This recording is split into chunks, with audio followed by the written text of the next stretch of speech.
Pizza তৈরি করতে অবশ্যই পারফেক্ট একটা ডো তৈরি করতে হবে। দিয়ে দিচ্ছি 1 চামচ ইস্ট, 2 চামচ চিনি, পরিমাণ মতো লবণ, 1 কাপ কুসুম গরম পানি দিয়ে ভালোভাবে মিশিয়ে নিতে হবে। দিয়ে দিচ্ছি 2 কাপ ময়দা, একটা ডিমের সাদা অংশ দিয়ে ভালো করে মিক্স করে নিতে হবে। মিক্স করা হয়ে গেলে অল্প একটু তেল দিয়ে হাত দিয়ে মেখে সফট একটা ডো তৈরি করে নিতে হবে। ডোটা রুটির ডো থেকে অনেকটা সফট হবে। দেখতেই পাচ্ছেন আমার ডোটা কতটা সফট হয়েছে। রেখে দিচ্ছি 40 মিনিটের জন্য রেস্টে। পিৎজা পুর রেডি করার জন্য একটা ফ্রাই প্যানে 2 টেবিল চামচ সয়াবিন তেল দিয়ে আদা কুচি, রসুন কুচি দিয়ে হালকা একটু ভেজে নিয়ে দিয়ে দিচ্ছি একটা বড় সাইজের পেঁয়াজ। একটু নেড়ে চেড়ে কাঁচা গন্ধটা চলে গেলে সয়া সস, টমেটো সস, স্বাদ মতো লবণ দিয়ে ভালোভাবে মিক্স করে আগে থেকে কেটে রাখা মাংসটা দিয়ে ভালোভাবে কষিয়ে নিতে হবে। ঢাকনা দিয়ে 5 মিনিট মতো জাল করে নেব। জাল করা হয়ে গেলে অল্প একটু গরুর দুধ দিয়ে ভালোভাবে নেড়ে চেড়ে আবার ঢাকনা দিয়ে 2-3 মিনিটের জন্য জাল করে নেব।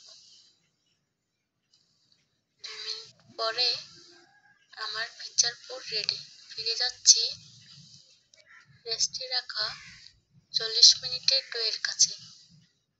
দেখতে পাচ্ছেন আমার ডোটা ফুলে ডাবল হয়ে গেছে। ডোটা আলতো হাতে 4-5 মিনিট ভালো করে মথে নিতে হবে। এরপরে একটা পিৎজা ট্রেতে ভালোভাবে তেল ব্রাশ করে নিতে হবে। ডোটা হাত দিয়ে চেপে চেপে পিৎজার শেপে সেট করে নিতে হবে। আপনারা চাইলে বেলুনের সাহায্যেও একটা রুটির মতো করে পিৎজার শেপ দিয়ে দিতে পারেন। একটা কাঁটা চামচ দিয়ে আমি কিছু কিছু জায়গায় ছিদ্র করে দিচ্ছি। ছিদ্র করা হলে দিয়ে দিচ্ছি টমেটো সস। আপনারা চাইলে পিৎজা সসও ব্যবহার করতে পারেন। উপর দিয়ে দিয়ে দিচ্ছি মজেরেলা চিজ। চিজটা আপনারা চাইলে কমিয়ে বাড়িয়ে দিতে পারেন। এরপর দিয়ে দিচ্ছি রেডি করে রাখা পিৎজা পুর। আপনারা চাইলে চিকেনটা কমিয়ে বাড়িয়ে দিতে পারেন আপনাদের স্বাদ অনুযায়ী। উপরে দিয়ে দিচ্ছি আগে থেকে কেটে রাখা টমেটো, পেঁয়াজ। আপনারা চাইলে ক্যাপসিকামও ব্যবহার করতে পারেন। এরপর দিয়ে দিচ্ছি কিছুটা মজেরেলা চিজ। একটা ডিমের কুসুম ফাটিয়ে নিয়ে উপরের দিকে ভালোভাবে ব্রাশ করে নিতে হবে, যাতে উপরে কালারটা অনেকটা সুন্দর হয়। ওভেনে দিয়ে 20 মিনিট কুক করে নেব। 180 টেম্পারেচারে 20 মিনিট রেখেছি।